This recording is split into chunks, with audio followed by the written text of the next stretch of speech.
തലയ്ക്ക് നേരെ ബൾബല്ല കേട്ടോ സൂര്യന്.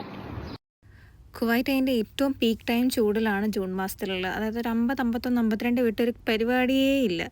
ഈ ചൂടത്ത് ഞാൻ 20 മിനിറ്റ് എനിക്ക് ട്രാവലുണ്ട് എൻ്റെ അക്കോമഡേഷനിൽ നിന്ന് ടു ബസ് സ്റ്റോപ്പ് വരെ. സോ എൻ്റെ കമ്പനിയിൽ നിന്ന് എനിക്കൊരു ഡ്രോപ്പ് ഓപ്ഷൻ ഉണ്ട്, അതായത് അക്കോമഡേഷൻ ടു ബസ് സ്റ്റോപ്പ്. അതുകൊണ്ടാണ് ഞാൻ ഇത്ര ലാലാപാടി രാവിലെ ഇറങ്ങുന്നത്.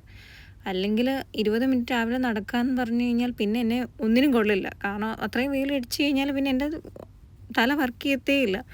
സോ എനിക്ക് ബസ് ഇറങ്ങിയാൽ അവിടുന്ന് ഒരു 5 മിനിറ്റ് നടത്തുന്നുണ്ട്. അതിലും ആ 5 മിനിറ്റ് നടക്കുമ്പോഴും വയ്യാണ്ടാവും. അതുപോലെ ചൂടാണ് നമുക്ക്. ഞാനിപ്പോൾ ആലോചിക്കാറുണ്ട്, ഈ പുറത്ത് ഈ ഗ്ലാസ് ക്ലീൻ ചെയ്യുന്നവരും അതായത് ഈ ബിൽഡിങ്ങിലൊക്കെ വർക്ക് ചെയ്യുന്നവർ അവരെങ്ങനെയാണ് ഈ ചൂടത്ത് വർക്ക് ചെയ്യുന്നതെന്നുള്ളത്. ഭയങ്കര നല്ല പാടാണ്, പ്രത്യേകിച്ച് ഇവിടെ താമസിക്കുന്നത്. ഇപ്പോൾ അകത്ത് വർക്ക് ചെയ്യുന്നവരാണേലും പുറത്ത് വർക്ക് ചെയ്യുന്നവരാണേലും ഈ പൊടിക്കാറ്റും ചൂടും ഇതെല്ലാം സഹിച്ച്. ഇതൊരിക്കലും ഒരു പരാതിയായിട്ട് പറയുന്നതല്ല.